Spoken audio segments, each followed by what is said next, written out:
What's up, Commanders fans? It's a cold day to be making this video in the car, but I'm doing this for the people or the 10 people that's going to watch this. So I appreciate y'all for tuning in, man. And first of all, let me start by saying congratulations to Terry for making it to 13 touchdowns. And of course, we thought the last person to throw that touchdown was going to be Jayden Daniels, but it ended up being Marcus Mariota.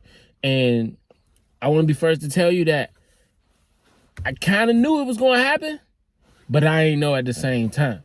I didn't know that Marcus Mariota was going to be the one to throw a touchdown pass to Terry McLaurin. And then on top of that, what made the touchdown even better was the fact that it was the game winner. And I was like, yo, all he needs is one more touchdown to break the record. All he needs is one more. When is it going to happen? When is it going to happen? And I'm like, yo, they in the end zone, and all they got to do is make one touchdown. And who is that touchdown going to come from? And I'm like, automatically, I'm thinking Terry. Because I'm like, he need one more touchdown. And he's the most reliable in the end zone. And we've seen that. And he's been making it happen. So, and you know, Zach Ertz too. But this game was kind of flip-floppy because almost everybody was dropping the ball. You know, and out of everybody, I mean Terry and Olamide Zaccheaus. And they were just missing so many plays that was just, it should have been so easy, you know what I'm saying? And they were just missing them. I don't know if they was thinking about the cold or if they was just thinking about getting hit. But it was certain plays where they were just wide open and they would just miss. And then, you know, of course, Jayden and Terry just couldn't get on the same page at times. It was either too early or too late. And Olamide Zaccheaus dropped like two of them things. And I'm like, yo, you've had a great last few weeks. And for you to not come in clutch on these last games, on this last game, is just terrible. Because, I mean, like, you know, fans, we go up and down quick when it comes to how we feel about a player or how we feel about how they're playing. And we, what was it? The Atlanta Falcons game was the last game that we just felt like, oh, you know what? Maybe we was wrong. Maybe Olamide Zaccheaus is a top-tier receiver, you know, compared to him working beside Terry McLaurin. And he was showing up. Had 3 touchdowns.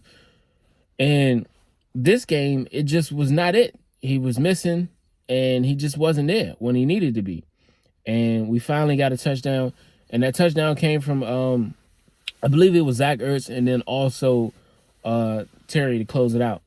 And it just the offense just started moving once Marcus Mariota came in. And it's like, I don't know. Marcus Mariota has been a great fit in this offense. A lot of people has counted him out, but for him to come in on the games that we needed him and to come in clutch, man, what can you ask for? Like, he came in clutch when we needed him when we played against the Panthers. He came in clutch when we needed him last game against the I don't even know. I can't even remember who we just played. We just played them. I was about to say the Falcons, but we just played them, and the Cowboys, and that's a tough game to come into, you know. And Jayden just couldn't put nothing on the board before the half, and then I guess they decided to keep him out because he had not I guess, but I know because they put out a statement and said that basically he has some soreness in his leg, and it was hindering his play decision. And he just didn't know what to do. I guess he was just making all the wrong decisions. And Dan Quinn was like, you know what? Just so you're great and you're all good for next game, which is the playoffs against the Buccaneers, we're going to just have you sit, right? And we'll just bring in Marcus. And Marcus did phenomenal. And within the 2 games that we had him come in and start, and not really start, because this game he played half of the game. But to have him take over the game against the Panthers, to have him take over the game against the team we just played, which was the Cowboys, he's really come in clutch, and he's had 5 touchdowns for over 360 yards. And that's just phenomenal. He just got this offense to move. And I think we paid him what, $6 million for 1 year. I think I would definitely want to bring him back and probably give him a nice little boost, because we have the money. But I would definitely bring him back just because of what he's brought to this offense. And, also, let's not, sugarcoat him just being a backup.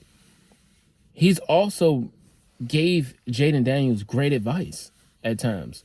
He'll tell the defense, he'll tell him about what he sees from the defense, what he should do, how he should approach things. And think about the overall package of what Jayden has been. I'm just saying this, just think of like you never known him before, right? We never heard him speak. And the first time he speaks, we hear him, and he sounds phenomenal. For a QB, a rookie QB at that, he sounds wonderful. He sounds like he has men in his life that's guiding him in the right direction and also allowing him to say the right thing. So it's like out of all the interviews he's had and out of all the press conversations he had, he hasn't said anything that's disrespectful to his defense, disrespectful to his offense, disrespectful to his coaching staff, disrespectful to the franchise as a whole. And, let's even add this in there. He's had an opportunity to highlight history, like players that have been here before and quarterbacks that have played. Remember, he wore that jersey, that the Super Bowl winning quarterback for the franchise that we are now calling the Commanders. Back then when it was the Redskins, he wore a jersey to the game. I think it was his very first game, if I'm not mistaken, but he wore it. And I can't remember the quarterback name right now, but he be at almost every game. I think he's almost at every game. And, I can't remember his name. First black quarterback that started. And, bruh, I'm just happy that Jayden does so much for this franchise. And in return, Dan Quinn, Adam Peters, Cliff Kingsbury, they all built a system around him to get to 12-5.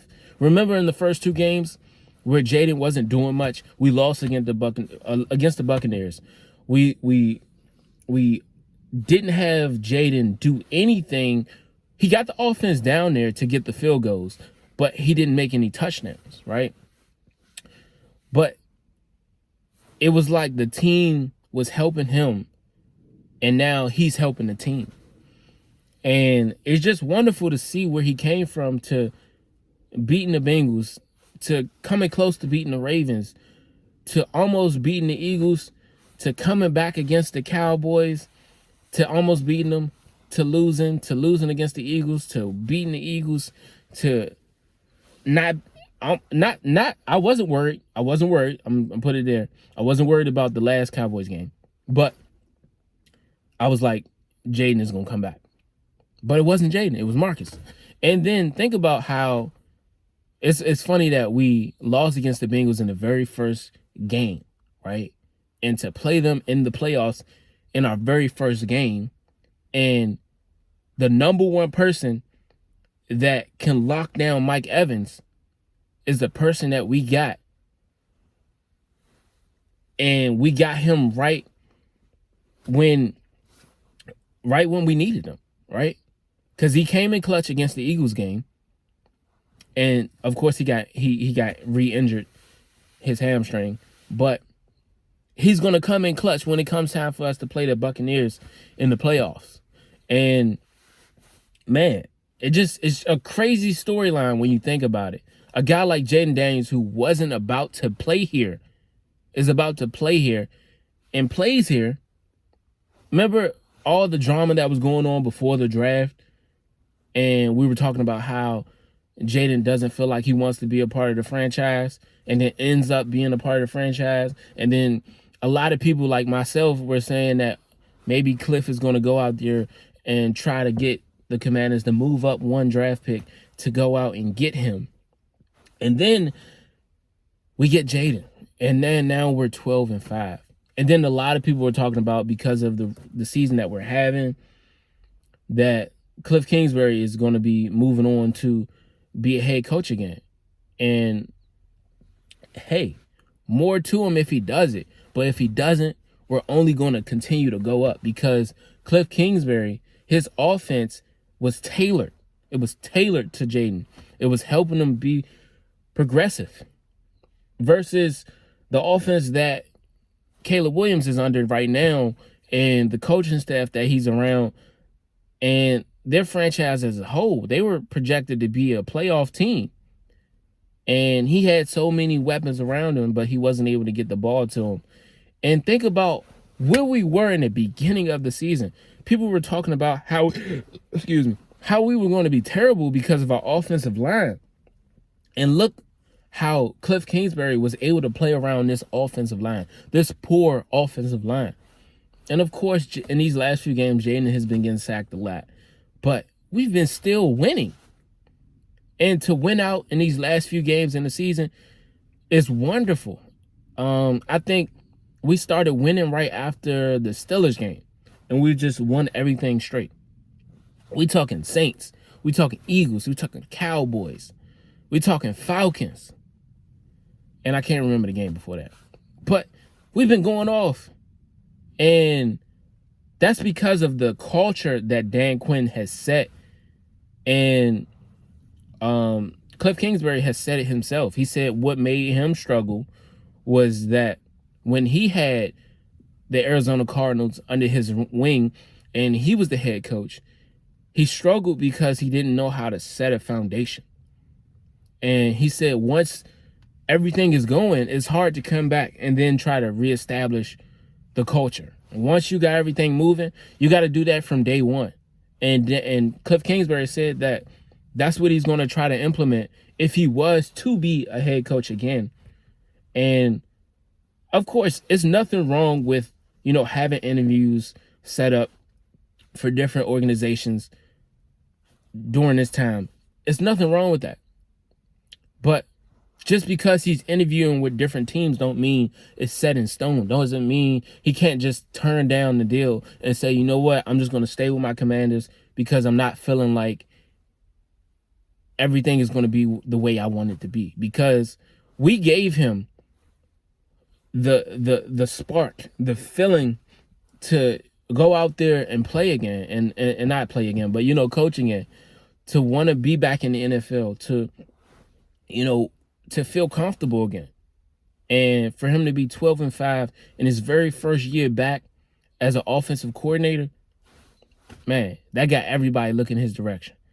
And you could tell how pumped up he was at the end of the game when Terry got the last game winner. He was messing up the whole time. He was messing up the whole day. And for Cliff to believe in Terry, to have Marcus throw to Terry on the game winner to seal the deal was wonderful, bro. It was nothing else you could have scripted up better than that. And for him to break a record. And think about what Cliff has done. Cliff has got another Rookie of the Year quarterback. He has got this franchise to break a wide receiver record, a rookie quarterback record, and so many records on top of that. And of course, it's not just Cliff. It's Jayden's God-given talent.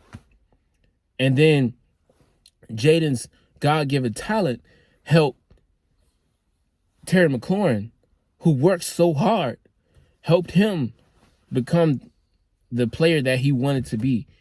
And this is just the beginning. This is Jayden's rookie year.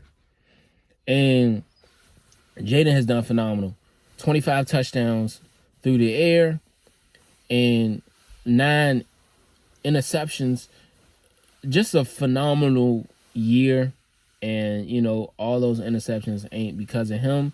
Maybe 2 or 3 of them is from, people not catching the ball and stuff like that. But it's just the beginning, and you have so much ahead of him. He has so much ahead of him, and throwing for over 3,500 yards and rushing for what? I think 800 yards.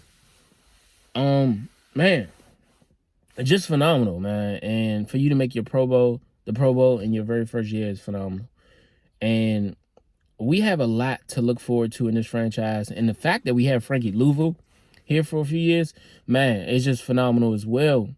And I'm not sure what we're going to be doing with Bobby Wagner so far, but right now, and there's a lot of guys, not just Bobby, but there's a lot of guys on this team that we don't know what's going to happen. We don't know what's going to happen to Jonathan Allen. Are we going to get rid of him? Are we going to be trading him before the draft? I don't know. But between him and Deron Payne, it's a lot of money getting spent. And, you know, we still have room. Don't get me wrong. But all those guys, it's all about what Dan Quinn, Adam Peters, and, you know, Cliff Kingsbury and Joe Witt Jr. seeing these guys to see if, you know, are they going to stay on the team next year? And honestly, because of what was going on, because of the 1-year deals, everybody has outplayed their contract. Everybody has gone all out. They've given it their all. And I'm freezing to death in here. I'm going to wrap it up, but man, I'm just so excited, and I haven't been able to talk to you guys in a minute, but I'm happy that I'm able to talk to you now and just, you know, express how much of a difference this team has been. And we haven't been as great in a very long time, years. We talk 20 plus years. We haven't been as great. And we haven't won a playoff game in a very longer time than that. So that's something that we strive for. And when we first went against the the Buccaneers, we were terrible.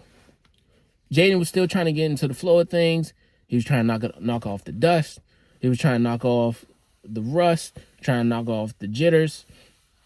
And, man, his coming out game was the Bengals game. And you see where the Bengals are. You see what he is. You see all the close games that he's played. And he's won. And he's came out on top. And we're 12-5, man. Second in our division. And, bruh, it's been a tough season.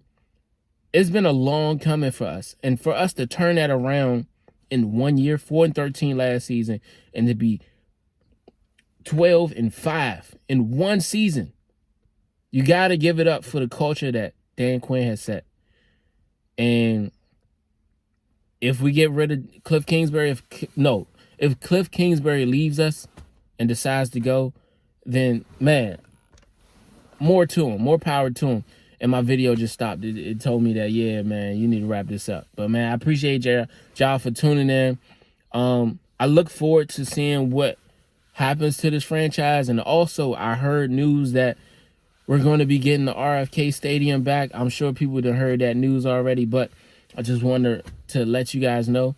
And, man, y'all stay warm today. And I seen a video from Austin Eckler, man. He put out a video talking about he was in LA for 7 years, and now he's here, and he's trying to get adjusted to seeing all this snow. And, bruh, yeah, no, we are too. We haven't seen it in a while, and it ain't been 7 years, but be careful when you record these videos, because, you know, some people live around you. They know those certain areas, Austin Eckler, you know, and, you know, I just pray that, you know, you don't record anything else like that outside, because some people are familiar with them areas. And, you know, I just pray that you stay safe, stay warm, and not just Austin, but everybody, man. And I'm happy to be off from work today, man. That's what I'm happy about. But I look forward to making another video. I'm going to give y'all the update. I'm going to let y'all know what's going on. And I look forward to getting this dub on next Sunday. I think it's 8 p.m. Like I said before, man, you never know what day you're going to go, what day you're going to leave this earth. But try to build a relationship with God. He loves you. He appreciates you. I love you. And I thank y'all for tuning in. We're going to keep going up. Let me know what y'all want to see. And lighten up on Brian Robinson. He's doing great, man, with what he has, and we're gonna see. I feel like he's still gonna be on this team come next year. And also, they cheated my boy Mikey Sanders still out of the Pro Bowl. I felt like he should have been there as well. And we're gonna see what happens to him if he's gonna get Defensive Rookie of the Year. I think they already did that though, but I keep hearing people talk about it. I'm still learning this football thing. So look, man, I've been watching it my whole life, and I've been watching the Commanders for a long time. And you know, I've always been a fan, but I'm still trying to learn the ins and outs of how we do this Rookie of the Year and stuff like that. So bear with me, man. And guess what? I'm out.